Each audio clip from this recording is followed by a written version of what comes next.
నేను ఒకటి చెప్తానండి. జగన్మోహన్ రెడ్డిని ఎవరైనా అభిమానిస్తున్నారు అని అనుకుంటే కనుక జగన్మోహన్ రెడ్డి మైండ్ సెట్ ఉన్న వాళ్ళు లాంటి వాళ్ళు అభిమానిస్తారు Jaganmohan Reddy. As simple as that. ఎందుకంటే ఒక చిన్న ఉదాహరణ చెప్తాను, నేను ఆఫ్ టాపిక్ డిబేట్ చేసి ఒక ఉదాహరణ చెప్తా.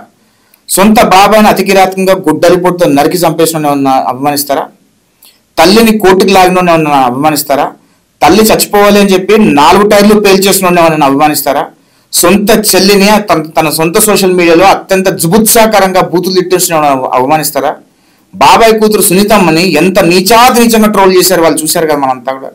సొంత కుటుంబ సభ్యులనే వాళ్ళు టేక్ కేర్ వెళ్ళినప్పుడు బయట వాళ్ళని ఏదో ఉద్ధరిస్తాడని చెప్పి మనం ఎలా అనుకుంటాము?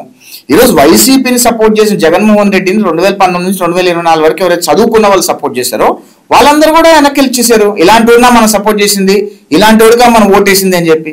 అందుకే జగన్మోహన్ రెడ్డి ఎవరు నమ్ముకుంటాడు? జగన్మోహన్ రెడ్డిని నమ్ముకునే వాళ్ళందరూ కూడా ఈ చిన్న లేబర్ పని చేసుకునే వాళ్ళు వీళ్ళందరినీ నమ్ముకొని వాళ్ళకి డబ్బులు ఇచ్చి వాళ్ళకి ఏదైనా ఆశ చూపిస్తే, ఎందుకంటే కూలికి వెళ్ళే బదులు కూలికి వెళ్తే 300-400 వస్తాయి. ఆ 300-400-500 ఇటుకి ఇస్తే ఇక్కడికి వస్తే జనాలు వస్తారు కదా అని చెప్పి వాళ్ళందరినీ తీసుకొచ్చి పోగేసుకొని చేస్తాడు. ఇదంతా కూడా జగన్మోహన్ రెడ్డి ఒక డ్రామా అండి. జగన్మోహన్ రెడ్డి ఏం చెప్పుకునే ప్రయత్నం చేస్తాడంటే, ఏ నియోజకవర్గానికి వెళ్ళినా నాకు 10,000 మంది కావాలి, 20,000 మంది కావాలంటాడు.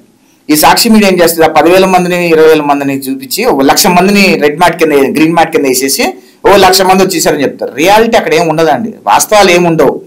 జగన్మోహన్ రెడ్డి ఎప్పుడు బయటకు వస్తే ఆంధ్రప్రదేశ్ రాష్ట్రం అంత డ్యామేజ్ అవుతుంది. ఇది వాస్తవము. జగన్మోహన్ రెడ్డి ఆంధ్రప్రదేశ్ రాష్ట్రంలో ఉన్నంత కాలము ఆంధ్రప్రదేశ్ రాష్ట్రం డేంజర్లో ఉన్నట్టే, ఖచ్చితంగా డేంజర్లో ఉన్నట్టే.